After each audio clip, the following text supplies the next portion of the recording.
accepted facts in law school. Why do we have to debate these topics? We can safely take them for granted.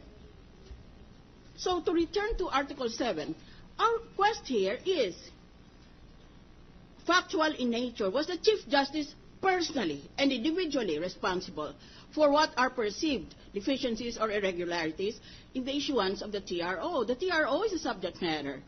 And the target of this particular Article 7 is the Chief Justice, the respondent. The issue, therefore, is, can one judge be held liable for the decision of a collegial body? Here is the Supreme Court speaking in an administrative case filed by an individual against certain justices of the Supreme Court, and here is what the Supreme Court said. Although the Chief Justice is primus inter pares, first among equals, he cannot legally decide a case on his own because of the court's nature as a collegial body. Neither can the Chief Justice by himself overturn the decision of the court, whether by division or the en banc, whether by division or by the entire Supreme Court. And here is an excerpt from the book, Judicial Opinion Writing by Joyce George, in its 4th edition, as early as 1993. In writing an opinion, the writing judge is involved in a joint venture. The end product is not his opinion alone, but rather that of all the members of the panel who form the majority. So I return to the issue at hand. The issue at hand is simply like this. Is the witness qualified under the rules of court to testify on this particular matter? Answer, no. She said no herself. She said, I'm not a member of the court. I've not been there. I was not present. I was just reading the opinion, the dissenting opinion of one of the dissenting justices. That's what she said. So she's not testifying according to her own personal knowledge. That falls under the hearsay rule. As I said, I admit that there are 11 exceptions to the hearsay rule. Therefore, prosecutor has the burden of showing that at least one of the 11 exceptions to the hearsay rule applies. Otherwise, there's no point belaboring this issue.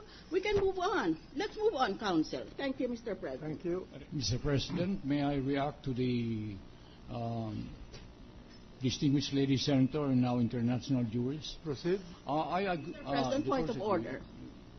He will engage in a colloquy with me, a judge. The judge has spoken. Now the judge is taking time to deliberate on what she has just told the court. I don't think this is proper. Counsel, you should debate among yourselves. You do not debate with a judge. Yeah, counsel, I'm sorry. A member of the court objects to any further discussion. So yes, I will make a ruling.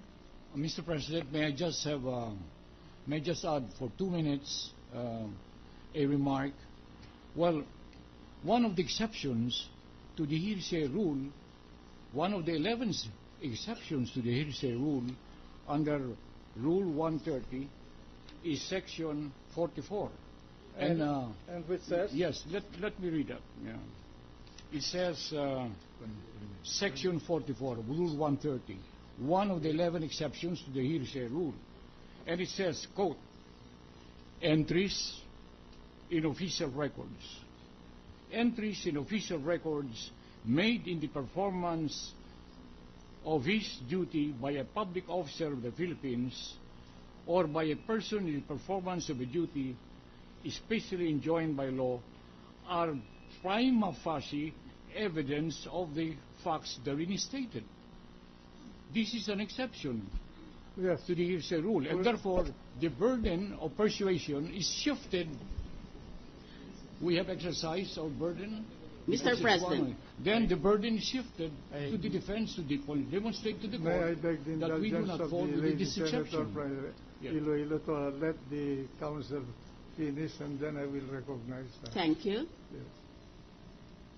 Proceed. Yes, I'm finished with my statement. That does not apply, counsel. Let me educate you. When an official custodian or other representative qualified by that office or authorized by that office to issue an official record does so, then the presumption applies that what is stated in the official record is correct to that extent. Therefore, there is an exception to the hearsay rule. That person or that custodian or that record keeper does not have to explain why his record is that way. You just have to take it on faith. That is the meaning of that. But we are talking of a dissenting opinion by collegiate body, the Supreme Court. So, if the dissenting opinion contains certain narrations of fact, which in fact are intended to dispute what the majority opinion has issued, you cannot prima facie presume that the dissenting opinion is correct and the majority opinion is wrong. That's why I read you those cases where the Supreme Court repeatedly said, you rely on the majority opinion, not on the dissenting opinion. That is why I was warning you already, do not engage in a colloquy with the judge. That is not allowed by the rules of the impeachment court. All right. Put it in your memorandum. All right. May the presiding officer now make a ruling? Is there any objection? All right. It is the ruling of the chair that to the extent of the facts narrated by the witness on the basis of the dissenting opinion, let them remain as a part of her testimony. Let them remain as a part of the record as a consequence and part of her testimony here as a witness. But to the extent of the truth or falsity of what the dissenting opinion of Justice Sereno